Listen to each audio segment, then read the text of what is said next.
What's up everyone, I'm Demon Cringe, and today I got some really funny news. Yeah, a lot of people have been expecting a new Half-Life game, and it looks like Valve is finally delivering on that. But yeah, it's not as awesome as a lot of people would hope to be. Oh yes, so it looks like this game is gonna be called Half-Life Alyx, and it's gonna be a prequel, but yeah, it's gonna be VR, ladies and gentlemen. Yeah. Now, I'm not saying that VR does not have any sort of potential to be something amazing. I'm just saying that the majority of games that are on VR out there are basically just garbage gimmicks and all that. Basically just games that you play for like half an hour until you like start getting, motion sick and your head starts sweating from the horrible cumbersomeness of the VR headset and all that. I can pretty safely say that the majority of people did not spend a crap ton of money to get a VR headset and of course a VR ready PC just to play the few good games that are actually on the platform. It pretty much seems to me like Valve is doing anything it can to not make Half-Life 3, to be totally honest. Even a decade later, millions of people are still waiting for the game and all that, but sadly,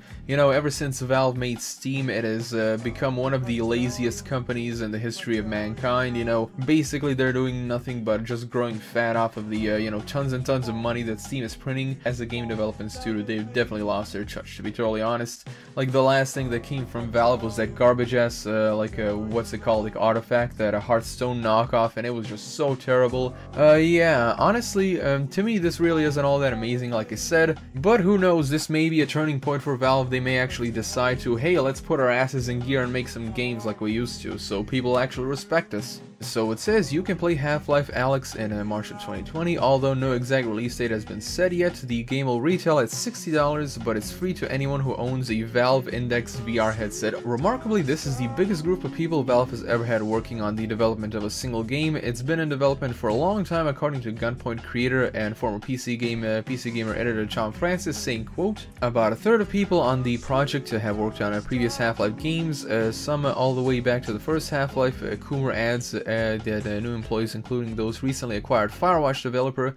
Campo Santo, have played an important part in bringing fresh perspectives, which has been a crucial part of our process. Robert Walker, programmer of Half-Life Alyx, told IGN, saying, quote, "We didn't set out to make a Half-Life game.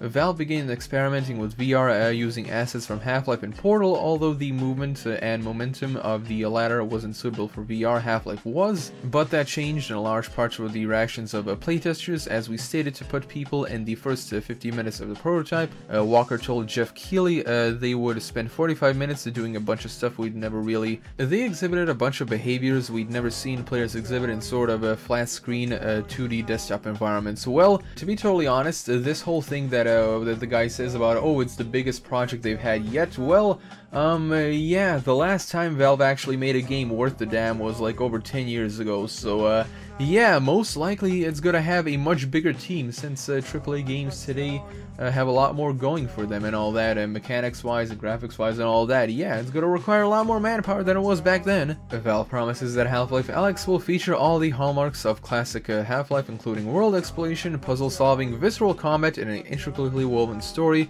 that connects to all of the characters iconic to the Half-Life universe.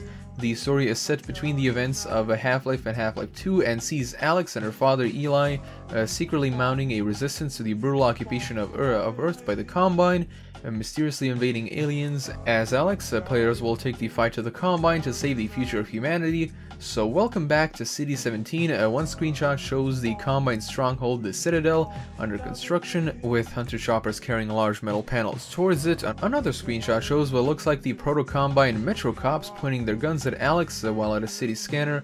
One of the photo-taking robots at Half-Life 2 hovers behind them. We also see a Combine barricades blocking off the streets in the city. And here, ladies and gentlemen, here's something that I find really interesting. Over here it says, some speculated that Half-Life Alyx might be a sort of demo for Valve's new VR hardware, Valve Index, but it's actually a full-length game. According to the studio, internal playtesters have taken about as long as it takes to finish Half-Life 2. Valve designer Greg Coomer also adds that some players take much longer as they choose to more deeply explore and interact with the environment. We are looking for at least 20 hours of play here, which is a significant chunk of time, especially for a VR game. And that right there, ladies and gentlemen, I do hope that this is correct, okay? Like, if this actually turns out to be a full-fledged game, That's gonna be good, because here's the thing. One of the main reasons why so many people did not spend so much money on VR is because the majority of games out there, not only are they gimmicks, but they're mostly just glorified tech demos, okay? Like, I've played some, you know, VR games at, like, game stores and all that. Obviously, I'm not stupid enough to waste as much money, you know, on VR and all that, especially since there are only, like, a few set games that are actually good that are on there. I'll actually be considering, you know, buying it when actual games start coming out for it. It's the first Half-Life with a voice hero. Half-Life hero, Gordon Freeman, of course, never utters a word, but Alyx will have plenty to say when you play as her as in a Half-Life Alyx. Early on, we decided it was important that playing Alyx felt different to playing as Gordon, says Coomer. Alyx was being an interactive participant in conversations and made it much easier to incorporate narrative into the game in natural ways, and as a result there's a higher density of storytelling over the course of the game. Yes, because it would be very, very stupid to make Alyx a mute character, because she obviously had a voice in a Half-Life 2, so yeah, a bit of a no-brainer right there. While Alyx was portrayed by Meryl Dandridge, I hope I pronounced her first name right, in Half-Life 2, the younger version of the character in Half-Life, Alyx have been recast. This time Alyx will be played by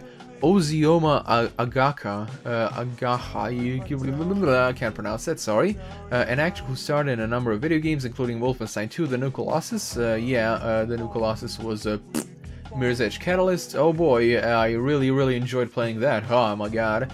Casting choices were incredibly hard, especially considering the time gap, says Coomer.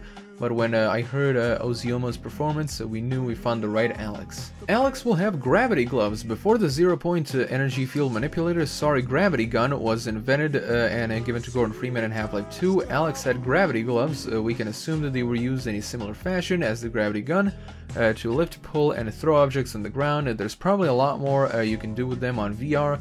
A screenshot also shows them displaying what they assume is Alyx's health status bar. 3 hearts are shown on the left-hand glove. How far we've come from the Jurassic Park Trespassers boob-mounted health meter. You really didn't have to mention that. That honestly wasn't funny at all. Yeah, this is another reason why a lot of people really aren't really all that too hot about VR. I mean, take a look at this, okay? Why couldn't you just make the hands like be connected to like actual arms instead of just these floating things right here? I mean, take a look at this. Like, why?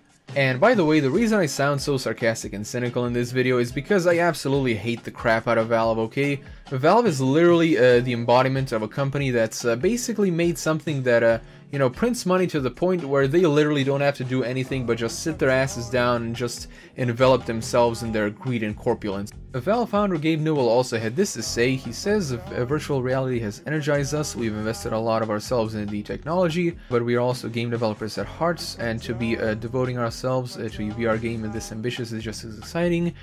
For what to come from Half-Life Alyx feels like a culmination of a lot of things we care about. Truly great games, cutting-edge technology, and open platforms. It's odd hearing Gabe Newell talk openly and candidly about a new Half-Life game. It's really goddamn funny. Like, okay, so first off, he says virtual reality has energized us. Hopefully that's true. Hopefully Valve actually got up their asses and will be making games from now on, you know, like they used to. And it's also funny how he said, you know, truly great games and cutting-edge technology. Valve honestly hasn't come up with anything cutting-edge in like a million years, and truly great games.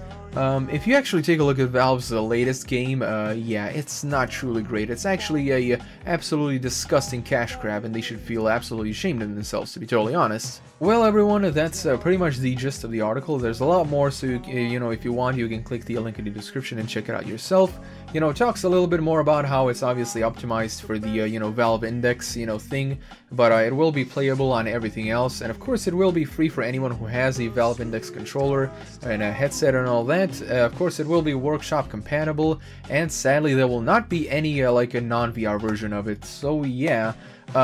Thing is, my point stands. If companies want people to be more interested in VR, we need more games that are actual games instead of glorified tech demos. That is the reason why VR is basically just a gimmick at this point. Of course, I'm not saying that it cannot be anything amazing, okay? There's obviously a lot of potential in VR. But sadly, you know, when it launched and all that, and a lot of the games that came down the line, the only good games that I can think of on VR, you know, on the top of my head are like Resident Evil 7 and Payday 2. And yeah, that's pretty much it. Those are the only good VR games I can think about. There might be more, but yeah, they really haven't done anything good with VR, to be totally honest, as of late. Hopefully that changes, and hopefully Valve actually starts making goddamn games instead of horrible cash grabs like they did with Artifact. So yeah. Anyway, everyone, hope you all enjoyed. Be sure to subscribe to the Icon, and if you wish to support me in a way, page link is in the description below. And as always, I'm David Cringe, and I'll be seeing you guys else in the next video.